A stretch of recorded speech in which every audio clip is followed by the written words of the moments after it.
Hey guys, welcome to the last part of the lecture on Rabindranath Tagore's short story Kabuliwala. Now this particular session begins many years after the incident which led to the arrest of our beloved Kabuliwala. In the previous paragraph, we saw how Mini forgot all about Kabuliwala after some days and how she struck a new friendship with Nabi, the boy who groomed the horses.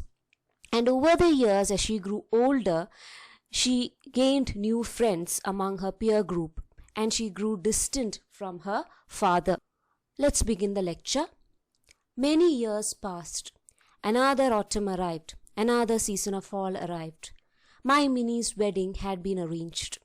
She would be married during the Durga Puja holidays. Along with the goddess from Kailash, the joy of my house would depart for her husband's home, robbing her father's house of its light. So, this particular paragraph places our story right in the middle of the Bengali ethos. It is a reflection of the Bengali ethos. The narrator juxtaposes Mini's wedding and her marriage with the departure of Durga Devi to her marital home. In Bengali and Odia traditions, Durga Puja is believed to commemorate Durga's visit to her natal home with her beloved and nice children. The festival is preceded by Mahalaya, which is believed to mark the start of Durga's journey to her natal home. Primary celebrations begin on the 6th day or Shasti, on which the goddess is welcomed with rituals. The festival ends on the 10th day, as you may know, Vijayadashami, when devotees embark on a procession carrying the worshipped clay sculpture idols to a river or other water body and immerse them, symbolic of her return to the divine cosmos and her marital home with Shiva in Kailash. So Durga Puja as a festival is the observance of Durga's visit to her natal home. Now according to Bengali traditions, it is believed that Durga Devi would depart to her natal home along with her children at the time of Durga Puja, at the time of the 6th day of Durga Puja.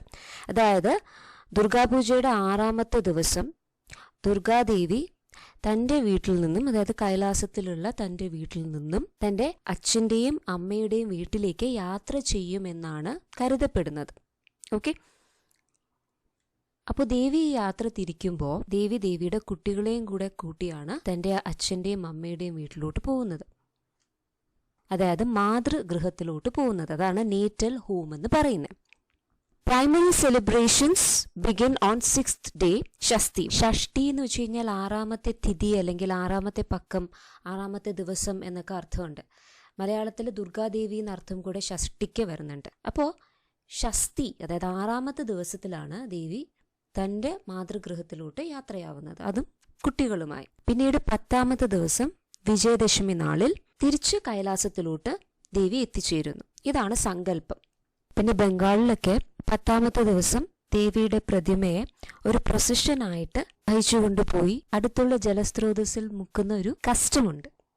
And it is symbolic, means that the goddess has returned to the divine cosmos and to her marital home in Kailash. Durga Puja ബംഗാളീസിൻ്റെ ഇടയിൽ ഒരു വലിയ ഉത്സവമാണ്. നമുക്കിവിടെ ഓണമൊക്കെ ഉള്ളതുപോലെയാണ് ദുർഗാപൂജയും. ഞാനൊരിക്കൽ ഡൽഹിയിലായിരുന്ന സമയത്ത് സഫ്തർജംഗ് എൻക്ലേവിൽ വെച്ചിട്ടൊരു വലിയ മണ്ഡപത്തിൽ പോയിട്ടുണ്ടായിരുന്നു, ദുർഗാപൂജയുടെ ഒരു വലിയ മണ്ഡപം. അപ്പോൾ ഇവിടെ മെയിനായിട്ടുള്ളത് ഒരു ദേവിയുണ്ട്, ദുർഗാദേവിയുടെ ഒരു വലിയ പ്രതിമയുണ്ട്. അതിൻ്റെ അടുത്തായിട്ട് തന്നെ ദേവിയുടെ കുട്ടികളെയാണ് പ്രതിമകളാക്കി പ്രതിഷ്ഠിക്കുന്നത്. ദുർഗാദേവിയുടെ കുട്ടികളായിട്ട് കരുതുന്നത് ഗണേശൻ, കാർത്തികേയൻ എന്നിവരെയാണ്. പ്രതിമകളുടെ കൂട്ടത്തിൽ ദേവിയുടെ തന്നെ മറ്റ് അവതാരങ്ങൾ, രൂപങ്ങൾ ഇതെല്ലാം കാണും. അപ്പോൾ ദുർഗാദേവിയുണ്ട്, ദുർഗാദേവിയുടെ കൂടെ തന്നെ സരസ്വതി ദേവിയുണ്ട്, ലക്ഷ്മി ദേവിയുണ്ട്. അത് കൂടാതെ ദേവിയുടെ മക്കളായിട്ടുള്ള കാർത്തികേയനും ഗണേശനും ഉണ്ട്. ഇങ്ങനെയാണ് ആ ദുർഗാ മണ്ഡപത്തിൽ ആ ഒരു വിഗ്രഹങ്ങൾ വയ്ക്കാറുള്ളത്. എന്നിട്ട് 10ാമത്തെ ദിവസം ഈ വിഗ്രഹങ്ങളെ നിമഞ്ജനം ചെയ്യാനായിട്ട് കൊണ്ടുപോകാറുണ്ട്. And this festival is a part of Bengali ethos. And here again the narrator is juxtaposing his daughter's marriage to the return of Durga Devi to her marital home. So again he says that when she departs to her husband's home, her father's house will be robed of its light. Mini തൻ്റെ ഹസ്ബൻഡിൻ്റെ വീട്ടിലോട്ട് പോകുമ്പോൾ നറേറ്ററിൻ്റെ വീട്ടിലെ വെളിച്ചമാണ് പോകുന്നതെന്നാണ് പറയുന്നത്. വളരെ symbolic ആയിട്ട് വളരെ ഭംഗിയായിട്ട് അതവിടെ പ്രസൻറ്റ് ചെയ്തിട്ടുണ്ട്. A beautiful morning had dawned. After the monsoon, the freshly rinsed autumn sunlight had taken on the color of pure molten gold. Its glow lent an air of exquisite beauty to the ragged houses of exposed brick jostling one another in the Calcutta lane. So a new morning had dawned soon after the monsoons, and this was a freshly rinsed autumn sunlight that has come. It had pure golden color. It had the color of pure molten gold. Sometimes even during Onam, if you watch the nature closely, you would observe this. That is, the rays from the sun would appear as molten gold, and it would give such warmth. And such a beautiful picture is again presented here. The freshly rinsed autumn sunlight had taken on the color of pure molten gold. Its glow lent an air of exquisite beauty to the ragged houses of exposed brick. So when the sunlight fell on the houses, and most of the houses in this Calcutta lane had exposed bricks. Okay, it was somewhat similar to a Baker model of houses with exposed bricks, which were not covered using cement or mortar or anything. So these had exposed bricks, and when the sunlight fell on this exposed bricks, it brought a exquisite beauty to these houses. The wedding Shehnai had begun playing in my house before the previous night had ended, and on the background a wedding Shehnai could be heard. So let me make you hear the wedding Shehnai for that matter.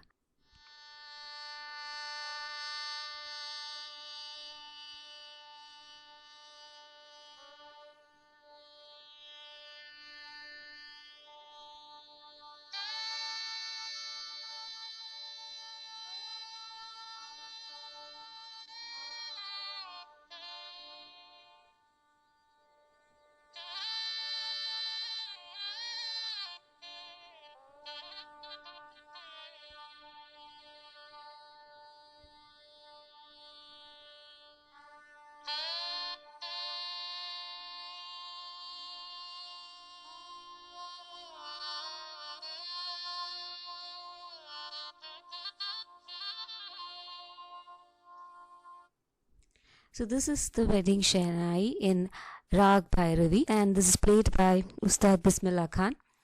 So the wedding Shehnai had begun playing in my house before the previous night had ended. Its notes sounded like my weeping heart. Now again, if you have listened to the Shehnai, you will also feel the same, right? It is as if someone is weeping. Now in the olden days, when we had again Doordarshan and AIR, All India Radio and the like, and when somebody died, if a politician died, then this would play in the background. So for one day we won't be having any entertainments, because if some prominent politician had died, then this Shehnai would play in the background. We won't have any other programs for that day. So again, this notes sounded like a weeping heart. If you listen to the Shehnai, you would know. The plaintive melody of Bhairavi was spreading the imminent pain of parting all over the world throughout the autumn sunshine. So the narrator here is equating his pain with the plaintive melody of Bhairavi that emanated from the Shehnai which was played on the background. He says, the plaintive melody of Bhairavi, the sad, mournful melody of Bhairavi was spreading the imminent pain, the forthcoming pain, the impending pain of parting. Soon he would part with his child. And the sad, mournful melody of Bhairavi was spreading like the imminent pain of parting all over his world throughout the autumn sunshine. So our narrator is a person who loves the autumn sunshine, who loves the warmth of autumn sunshine, but soon he will lose his light, and he is so sad about it. And he says, the plaintive melody of Bhairavi was spreading the imminent pain of parting all over the world throughout the autumn sunshine. It's a wonderful passage. My Minnie was to be married today. There has been a great to-do since very early. So whenever you conduct a marriage, there is a large to-do list, right? So there had been a great to-do since very early, with crowds of people going in and out of the house. So it was the olden times, the good old days when people used to crowd in large numbers in front of the matrimonial home. So there had been a great to-do list since the very early, with the crowds of people going in and out of the house. In the courtyard, a marquee was being set up on bamboo posts. So in his courtyard, a marquee or a pavilion was being set up on bamboo post. A huge pavilion was built on bamboo post. ഒരു വലിയ പന്തൽ കെട്ടി എന്നാണ് പറയുന്നത്. Marquee എന്ന് വെച്ച് കഴിഞ്ഞാൽ പന്തൽ, pavilion. Throughout the house and verandas, the clinking of chandeliers being hung could be heard. And there were chandeliers in all parts of the house. And throughout the house and the verandas, the clinging of the chandeliers could be heard. Chandeliers means these are huge lights, and I think you will be familiar with it. I was going over the accounts in my room when Rahmat appeared and saluted me. So like any other father, our narrator too was going through the accounts of the wedding when suddenly, out of nowhere, Rahmat appeared and saluted me. Do you remember who Rahmat is? Rahmat is a Kabuliwala. I did not recognize him at first. He had neither his bags nor his long hair. His body did not look as powerful as it once had. It was his smile that eventually identified him. So the narrator was not able to identify the Kabuliwala at once, because Kabuliwala didn't carry his bag along with him, and the narrator is so accustomed to seeing the Kabuliwala carrying his bags. So here the narrator didn't carry bags along with him, and his body was well built, but now it didn't seem like that, and his hair was long and now it is cut short. So it was only through his smile that the narrator was able to identify him. It is like that, right? Years later, when you meet someone whom you have not met for many years, you will identify them sometimes with their smile. Why? It's Rahmat, I said. When did you get back? So the narrator was stupefied. So he says, why, it's Rahmat. When did you get back? I was released from jail yesterday evening, he answered. His reply rang a discordant note. I had never seen a convicted murderer with my own eyes, and seeing him there that day made me shrink back. On this auspicious day, I wished the man would go away. How cruel. So the narrator says, his reply rang a discordant note. Again, the narrator uses a whole lot of imagery related to music, right? His reply rang a discordant note. Discordant means off-key or inharmonious, unmelodic note. So his reply rang a discordant note in the narrator. It fell flat, or the narrator was shocked by Rahmat's reply. I had never seen a convicted murderer with my own eyes. So our narrator had never seen a convicted murderer, a person who was convicted for first degree murder, with his own eyes. And seeing him there that day made me shrink back. And seeing him there in that auspicious day made the narrator shirk back, made the narrator turn back. On this auspicious day, I wished the man would go away. Since it was an auspicious occasion, since it was the time of marriage of Minnie, the narrator wished that Rahmat would go back, because Rahmat is now a murderer, a convicted murderer who was just released from the prison. I told him, there is something important going on in our home. I am busy. You'd better go now. So the narrator said that there is something important that's going on in our home now. We are busy, so you'd better go. Hearing this, he made ready to leave at once, but when he reached the door, he said with some hesitation, can't I see Konki? So the Kabuliwala was disheartened when he heard this reply. So he reached the door, and then with some hesitation, he said, can't I see Konki? Now Konki here is a term that is used to refer to a young girl. Now in Hindi it is Kunki, and in the Afghanistan dialect, the dialect which is used in Afghanistan, the place from which our Kabuliwala comes from. So there it is Konki. Okay, in Hindi it is Kunki, meaning little girl. For the Kabuliwala, it is Konki. So that is why he says that, can't I see the Konki? Can't I see the little girl? He probably thought that Minnie had not changed. Perhaps he had expected her to come running up as before, shouting Kabuliwala, Kabuliwala, assuming there had been no break in the tradition. To honor the old friendship, he had gone to the trouble of collecting a box of grapes as well, and some nuts and raisins wrapped in paper from a fellow countryman. He no longer had his own bag. So the narrator says that the Kabuliwala probably might have expected that Minnie might not have changed. The Kabuliwala might have expected Minnie to remain a child, and he would have expected Minnie to come running up to him and shouting Kabuliwala, Kabuliwala, and he might have assumed that there is no break in that tradition that he had built up with Minnie. To honor his old friendship, Kabuliwala also brought with him some nuts, raisins and grapes that he collected from a fellow countryman. Now he no longer carried his bag, he no longer sold these items, but still he was able to procure it from one of his countrymen, and he bought all these for Minnie. There are some ceremonies in our home today, I told him. Seeing Minnie is impossible.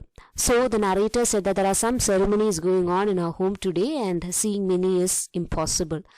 He seemed disappointed. Standing still, he looked at me for a few moments before saying, Salam Babu, and leaving. So again, the Kabuliwala was disappointed. He stood still for some time. Then he looked straight at the narrator. For a few moments he stared at him and then said Salam Babu and left. Now Babu is again a moniker that is used to refer to men in Bengal. Men are usually referred to, especially men in great positions are referred to as Babu, or elder men, elderly are all referred to as Babu in Bengali. I felt a pang. I was considering calling him back when I saw he had returned on his own. So again, after this brief tension, the narrator felt a pain. A pang means a pain.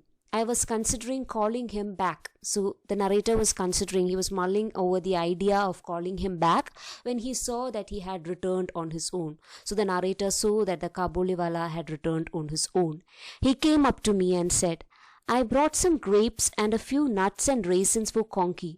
Please give them to her. Kabuliwala said that I bought some grapes and a few nuts and raisins for Konki. I had procured some grapes and few nuts and raisins for the child. Please give them to her. As I was about to pay for them, he suddenly gripped my hand, saying, You are very kind. I shall always remember this. Please don't pay me. So when the narrator was about to pay him, remember in the beginning the narrator wanted to pay Kabuliwala, but Kabuliwala accepted the payment and then gave it to Minnie. So similar to that, here again Kabuliwala outrightly declines the payment. But again he says, You are very kind. I shall always remember this gesture, but please don't pay me. I have a daughter back home, just like you, Babu. I think of her when I bring a little fruit for Konki. This is in business. So Kabuliwala finally reveals a part of himself. He says that he has a daughter just like Minnie back home in Afghanistan. And whenever he sees Minnie, Kabuliwala sees his own daughter in Minnie. So he says that I think of her when I bring little fruits for Konki. Little fruits for the little girl, and this is in business, and this is not something that I do as a part of my business. Putting his hand inside his long loose salwar, he pulled out a dirty piece of paper from somewhere near his breast. He unfolded it carefully and held it across my desk. So the Kabuliwala pulled a paper from his salwar, from somewhere near his breast. He unfolded it carefully and placed it in the narrator's desk. It bore the print of a tiny pair of hands, not a photograph, not an oil painting, just some lamp black smeared on palms to make this print on paper. Oh, how poignant is that? The Kabuliwala didn't carry a picture of his child. He didn't have a picture of his child. He was not wealthy enough to take a picture of his child. Neither did he have an oil painting with him. All that he had with him was a print of a tiny pair of hands. And this print was made on this paper using some lamp black smeared on the palms. So the little child's palms were smeared with lamp black. കാബൂളിവാലയുടെ കുഞ്ഞിൻ്റെ കയ്യിൽ കരി തേച്ചതിന് ശേഷം അതിനെ ഒരു പേപ്പറിൽ print ചെയ്തെടുത്ത ആ ഒരു പേപ്പർ മാത്രമേ കാബൂളിവാലയ്ക്ക് ഉണ്ടായിരുന്നുള്ളൂ, മോളുടെ ഓർമ്മയായിട്ട്. എന്ത് പോയിഗ്നൻ്റ് ആയിട്ടുള്ളൊരു ഇമേജാണല്ലേ. It bore the print of a tiny pair of hands, not a photograph, not an oil painting, just some lamp black smeared on palms to make this print on paper. Rahmat travelled to Calcutta streets every year to sell his dry fruits, holding this remembrance of his daughter close to his breast, as though the touch of these tiny, tender baby hands preserved the heart inside his broad chest, a heart racked by the pain of being apart. So all that Kabuliwala had in his possession to remember his daughter was this printed paper which contained the handprints of his child, the tender baby hands of his child, the prints of the tender baby hands. And he placed it closer to his chest, maybe to preserve his heart. Now here is the brilliance of Tagore. He paints such a beautiful picture. He paints such a poignant image.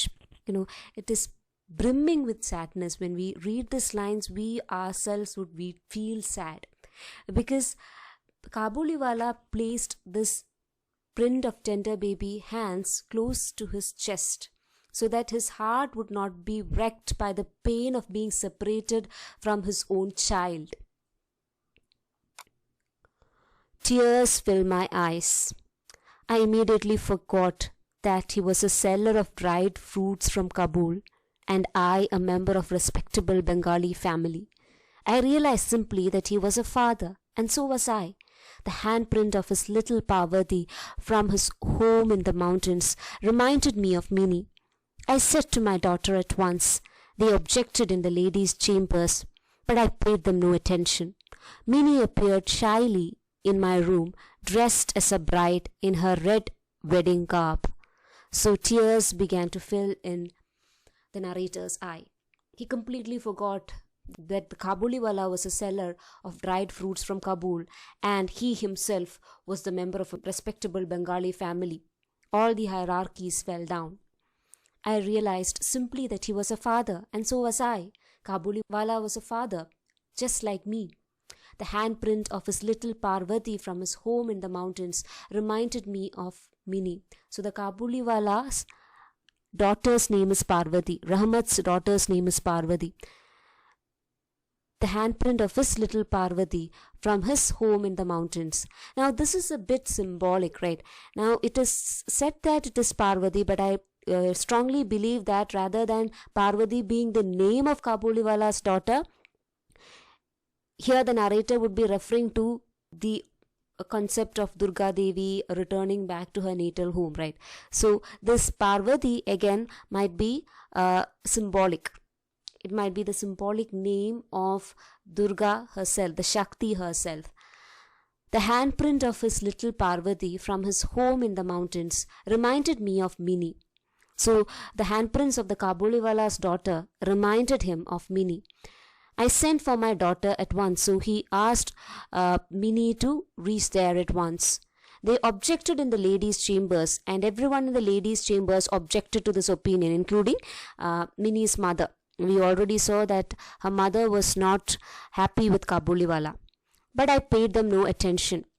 So our narrator paid no attention to the banter in the ladies' chambers. Minnie appeared shyly in my room, and Minnie appeared there shyly in his room, dressed as a bride in a red wedding garb. So Minnie was wearing a red wedding garb.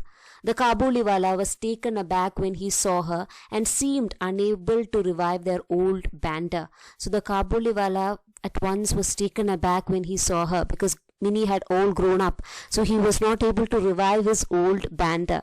Finally, he said with a smile, "Conky, are you leaving for your father-in-law's?" So finally he asked her, "Conky, little girl, are you leaving to your father-in-law's house?"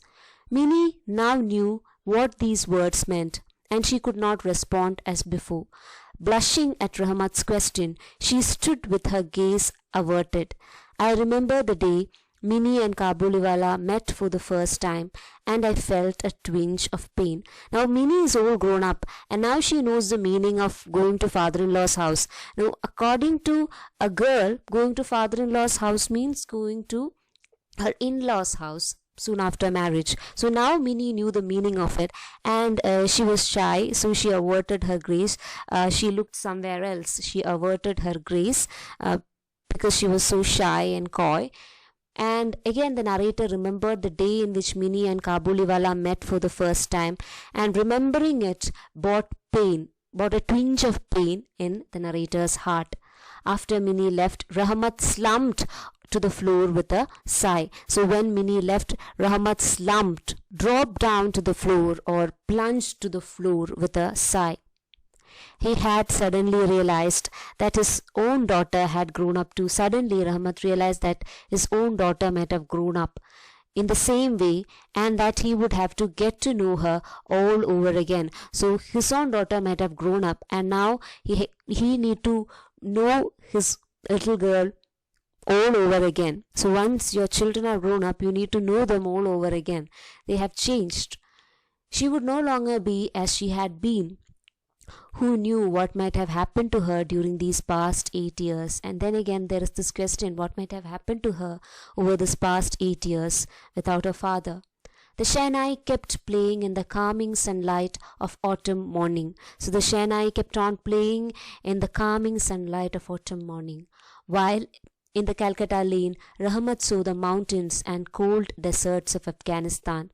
So because it was a clear day, he was able to see the mountains and the cold deserts of Afghanistan.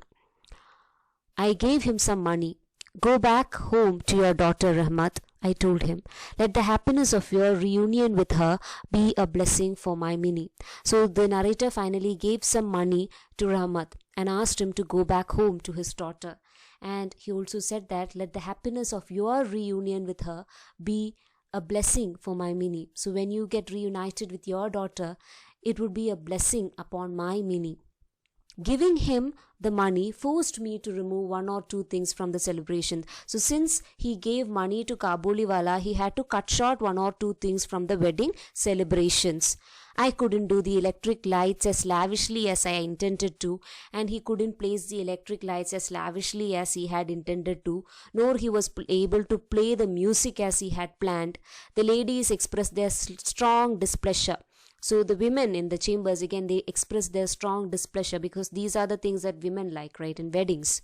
Nonetheless, I found the joyous festivities brightened by a benedictory luminescence. And he says that nevertheless, he didn't care for what others said, because he found the joyous festivities brightened by the benedictory luminescence. Gratifying glow. Benedictory means it can be considered as gratifying, and luminescence is glue. So he found that the joyous festivities were brightened by this gratifying glow, because he was gratified that finally he was able to pay some money to Rahmat, and this money would help him reunite with his daughter. And when Rahmat reunites with his daughter, all the blessings would go to Minnie. So this thought itself brought joy to the narrator's mind. Nonetheless, I found the joyous festivities brightened by a benedictory luminescence, brightened by a gratifying glow. With that, we come to an end to the lecture. Now, this is the original Bengali version of Kabuliwala. Unless you know Bengali, you won't be able to understand the script. please read the text on your own. I'll provide you with a biography of Rabindranath Tagore if possible, but it is up to you because you are in the second semester. You need to do some background work on your own. So try to collect biographies of Tagore, read them, and even a brief one would do. That's it. For the exams, you need to know the biography of Tagore. And other than that, please do write down notes based on this. Since it's a short story, they might ask you questions directly from the text. You will be asked many textual questions. Be prepared for that. Thank you for listening. Take care.